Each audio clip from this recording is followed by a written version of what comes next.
अस्सलाम वालेकुम दोस्तों, उम्मीद करती हूँ आप सब खैरियत से होंगे। हॉरर वर्ल्ड में एक दफ़ा फिर से आप सबको वेलकम। आज जो कहानी मैं आपको सुनाने जा रही हूँ, ये मेरी एक करीबी दोस्त ने मेरे साथ शेयर की थी। ये उनके एक असेबज़दा घर की कहानी है। वो कुछ यूँ बयान करती हैं कि हमने पिछले साल किराए पर एक मकान लिया था। इन दिनों मेरे MBBS के सेमेस्टर्स हो रहे थे।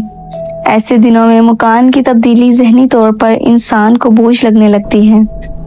बहरहाल ये मरहला तय हुआ तो पता नहीं क्यों मुझे एहसास होता था कि इस घर में अजीब सी वहशत का एहसास है।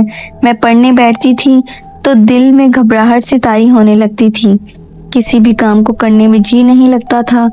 एक रोज़ मैंने खाने के दौरान इस बात का जिक्र अब्बू से किया तो पता चला कि सबका यही हाल है। अब्बू ने कहा, सुबह उठकर रोज़ाना कुरान की तलावत ऊंची आवाज़ से किया करो, सूरा नास और सूरा फलक पढ़ा करो। चारों कोनों में फूंकने से इंसान बलाओं से महफूज हो जाता है। हमने इस पर अमल शुरू कर दिया। 15-20 दिन तक ये अमल हम सब बाकायदगी से करते रहे। किसी हद तक दिल को सुकून ज़रूर मिला था, मगर घर के वहशत ज़दा माहौल में कोई बेहतरी नहीं दिखाई दे रही थी। हमसे पहले इस घर में जो साहिब रहते थे, इनका इंतकाल इस घर में हो गया था और ये बात हम सबको मालूम थी कि 30 साल की उम्र में वो अचानक दिल का दौरा पड़ने से इंतकाल कर गए थे। हम सोच रहे थे कि शायद इसी बिना पर हमारे दिलों में एहसास पैदा हो गया है। खैर, हमने कुरान पाक की तलावत जारी रखी। ये 21वीं की शाम का जिक्र है कि मैं यूनिवर्सिटी से पर्चा देकर आई। मुँह हाथ धोने के लिए सीधा बाथरूम में गई। वहाँ मेरी नज़र फर्श पर पड़ी जहाँ खून पड़ा हुआ था, जो एक ढेरी की सूरत में पड़ा हुआ था। गैर इरादी तौर पर मेरी चीख निकल गई। अम्मी को जाकर बताया तो वो मेरे साथ अंदर आईं। फ्लश की टंकी के नीचे खून देखकर अम्मी और मैं घबरा गईं। यूं भी घर में हम लोग सिर्फ 3 ही अफराद थे। अब्बू दफ्तर से लौटे नहीं थे। हम लोग डर गए। ऐसा लग रहा था किसी ने दानिस्ता ये खून यहाँ डाला है।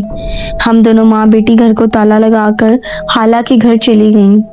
इनको सारा हाल बताया।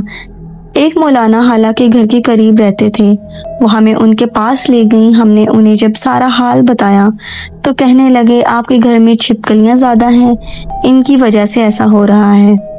आप इस खून पर काला कपड़ा और सरसों का तेल डालकर जला दें।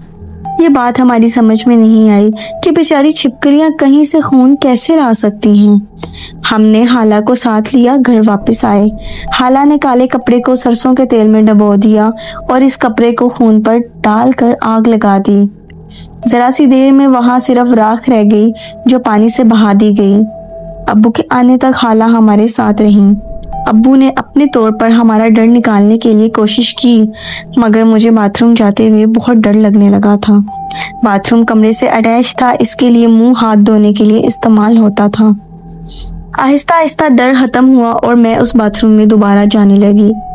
इस वाक़ये के 20 दिन बाद फिर ऐसा ही वाक़या रोनुमा हुआ। ऐसा लगा जैसे किसी ने जानवर ज़िबा करके इसके खून के छींटे फ्लश पर मारे हों। इस बार खून छींटों की शक्ल में था। अब्बू ने एक बाल्टी पानी की डालकर फ्लश पर पड़े खून को साफ कर दिया। ये सिलसिला 3-4 दिन के वक्फे से महीने भर तक जारी रहा। हम भी आदी से होने लगे थे। एक रोज दोपहर को मैं हाथ धोने गई तो दीवार पर नजर पड़ी। फ्लश के पीछे वाली दीवार पर खून का एक बुलबुला सा फूट रहा था और खूनी लकीर की तरह लकीर बनाता हुआ फर्श पर रेंगने लगा था। मुझे फ्लश के दाएं जाने खून की पिचकारी सी नजर आई जो चंद लम्हे पहले नहीं थी। ये नज़ारा ऐसा था कि मजबूत दिल वाला नॉर्मल नहीं रह सकता था। मैं चीखती और चिल्लाती हुई बाहर भागती। अब्बू इत्तेफाक से घर पर ही थे। उन्होंने खुद जाकर ये नज़ारा देखा। कलमा पढ़ पढ़कर उन्होंने पानी की कई बाल्टियां इस खून पर डाली और फिर हमें वहां जाने से मना कर दिया। अगले रोज अब्बू किसी आमिल को लेकर आए। उन्होंने सारे हालात का पूरा जायजा लेकर हमें मशवरा दिया कि ये घर छोड़ दें, बेहतर यही होगा, क्योंकि इस घर पर किसी ने सिफली इल्म करवाया हुआ है। ये अमल एक खास मुद्दत तक जारी रहेगा और मकीनों के लिए अजाब बन सकता है। अब्बू ने इधर उधर से मालूमात ली तो पता चला कि हमसे पहले जो साहिब इस मकान में रहते थे, उनके अपने दफ्तरी साथी से मुज़ाहमत चल रही थी।